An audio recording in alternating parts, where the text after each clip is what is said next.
Apart from Indian constitution, which democratic constitution in the world contains a list of duties of citizens? మనకు Indian కాన్స్టిట్యూషన్లో fundamental duties అన్న ఉన్నాయి కదా, అలాగే same fundamental duties అన్నవి India లాగే ఇంకొక డెమోక్రటిక్ కాన్స్టిట్యూషన్ కూడా ఉన్నాయి. ఆ కంట్రీ ఏంటి అని అడుగుతున్నారు. ఓకే, ఫస్ట్ మన ఇండియా ఎక్కడి నుంచి తీసుకుంది ఫండమెంటల్ డ్యూటీస్ని? యుఎస్ఎస్ఆర్ నుంచి మన ఇండియా అయితే తీసుకుంది. యుఎస్ఎస్ఆర్ బ్రోక్ డౌన్ అయిపోయిన తర్వాత రష్యాకి ఫండమెంటల్ డ్యూటీస్ ఉన్నాయా ఇప్పుడు? ఎస్, రష్యాకి ఫండమెంటల్ డ్యూటీస్ ఉన్నాయి. అలాగే చైనాకు కూడా ఫండమెంటల్ డ్యూటీస్ అన్నవి ఉన్నాయి. ఇండియాకు కూడా ఫండమెంటల్ డ్యూటీస్ ఉన్నాయి. అలాగే జపాన్కి కూడా ఫండమెంటల్ డ్యూటీస్ అన్నవి ఉన్నాయి. క్లియర్?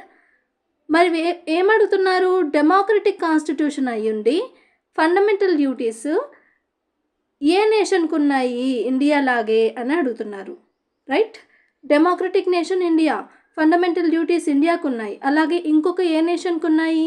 చైనా మనకు డెమోక్రటిక్ నేషనా? కాదు. రష్యా డెమోక్రటిక్ నేషనా? కాదు. మరి Japan? Yes, Japan is a democratic nation. So Japan is the correct answer. Right? Let's see.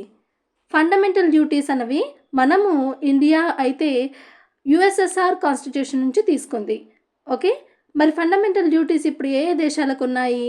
India, Japan, China, Russia అన్నమాట. ఓకే, అయితే డెమోక్రటిక్గా ఆ దేశం డెమోక్రటిక్ అయ్యింది ఫండమెంటల్ డ్యూటీస్ కలిగిన దేశాలు ఏంటి?